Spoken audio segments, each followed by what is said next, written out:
Salut, c'est Thomas du site gagnoparisportif.com, ravi de te retrouver aujourd'hui pour un nouvel enregistrement dans lequel on va voir pourquoi c'est important de connaître le coach d'une équipe, alors que ça soit du foot, enfin en général ça s'adresse plutôt au sport collectif, donc foot, rugby, handball, etc., etc.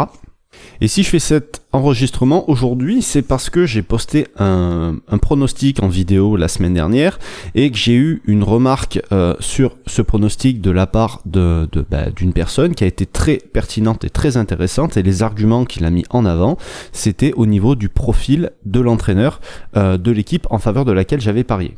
Donc juste avant de voir tout ça, pense bien à t'abonner à la chaîne pour recevoir tous les prochains conseils, un le mardi, un le jeudi et un pronostic en vidéo le week-end, et pense bien à activer les notifications pour être informé de tout ça.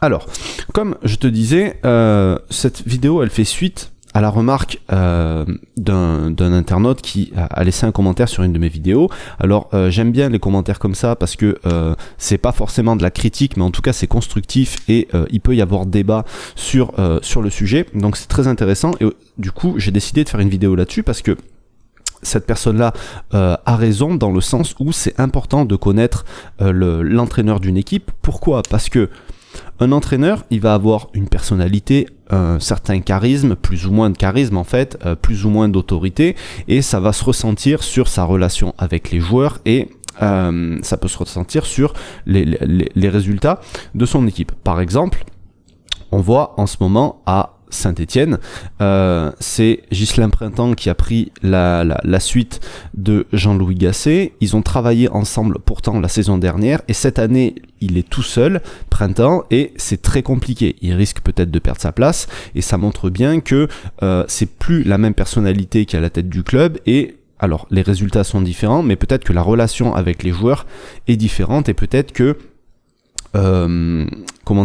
son attitude face aux joueurs est différente, son attitude face à la presse est différente, et peut-être que la confiance et l'envie qu'ont les joueurs de le suivre est différente de celle de l'entraîneur précédent, et ça, ça se commande pas. Donc c'est quelque chose qu'il faut prendre en compte. Et d'ailleurs, je suis en train de lire en ce moment la biographie d'Alex Ferguson, l'ancien entraîneur de Manchester United. Je pense que tu le connais quand même, c'est plus ou moins une légende vivante, ce mec-là. Et en gros, il en parle beaucoup dans son livre que un entraîneur, il doit tenir son vestiaire, c'est lui qui doit faire la loi et c'est pas les joueurs. Donc quand on voit des fois que certains joueurs foutent le bordel dans des vestiaires, etc., c'est que l'entraîneur est pas forcément il est pas forcément, je dirais, c'est pas que je dirais à sa place, mais voilà, s'il tient pas ses joueurs, forcément ça va se ressentir à un moment donné.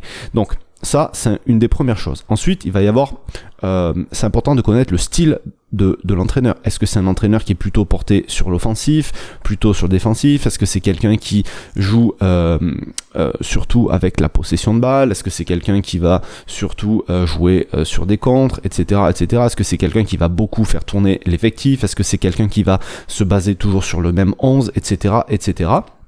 Et ça, on le voit, ça peut se voir assez facilement. Par exemple, si on prend l'entraîneur Maurizio Sarri qui vient d'arriver à la Juventus, c'est un entraîneur qui joue beaucoup avec la possession de balle, qui est très offensif, qui laisse quand même des espaces et qui prend des buts. Donc logiquement, même s'il marque beaucoup de buts, la Juventus devrait en prendre, et on voit déjà depuis le début de la saison qu'ils prennent plus de buts que la saison précédente et les saisons précédentes.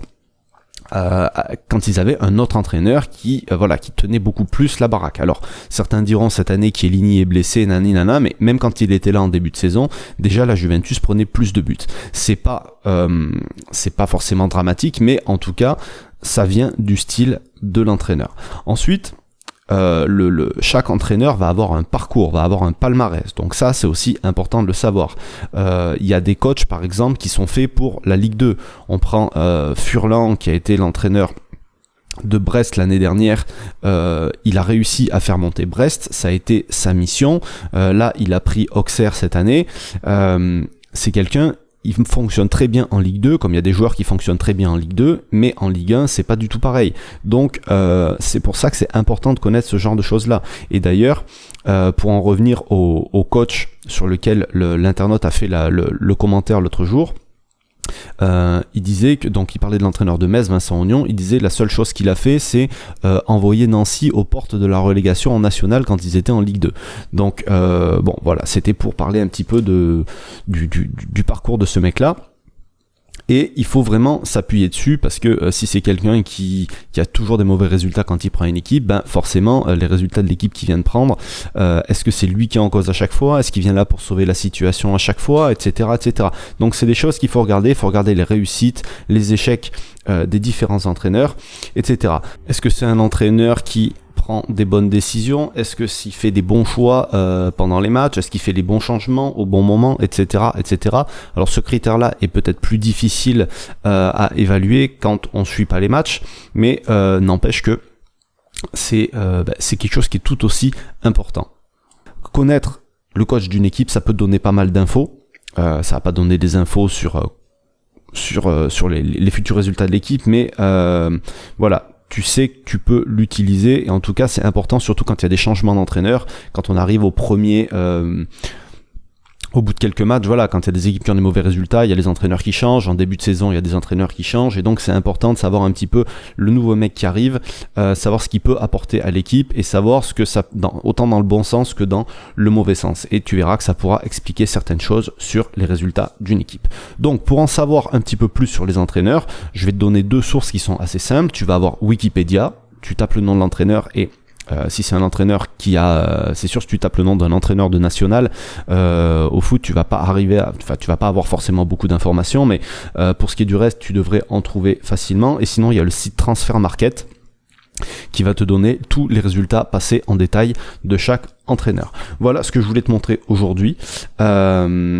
Je pense que ça peut vraiment être utile de se pencher là-dessus, alors pas toutes les semaines évidemment, mais voilà, de savoir pour chaque équipe, surtout si tu suis certaines équipes, de t'assurer qu'il n'y a pas eu de changement spécialement d'entraîneur d'une saison à l'autre, et si jamais il y en a eu un, de savoir qui est le nouvel arrivant et ce qu'il a fait avant d'arriver ici, de savoir pourquoi il est venu, etc., etc.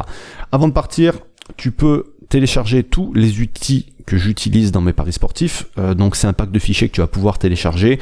Il y a des fichiers pour pouvoir sécuriser tes paris, il y a un fichier de gestion de ton capital pour gérer tes mises, pour faire ton bilan, etc., etc., et avoir plein d'informations pour t'aider à progresser dans tes paris.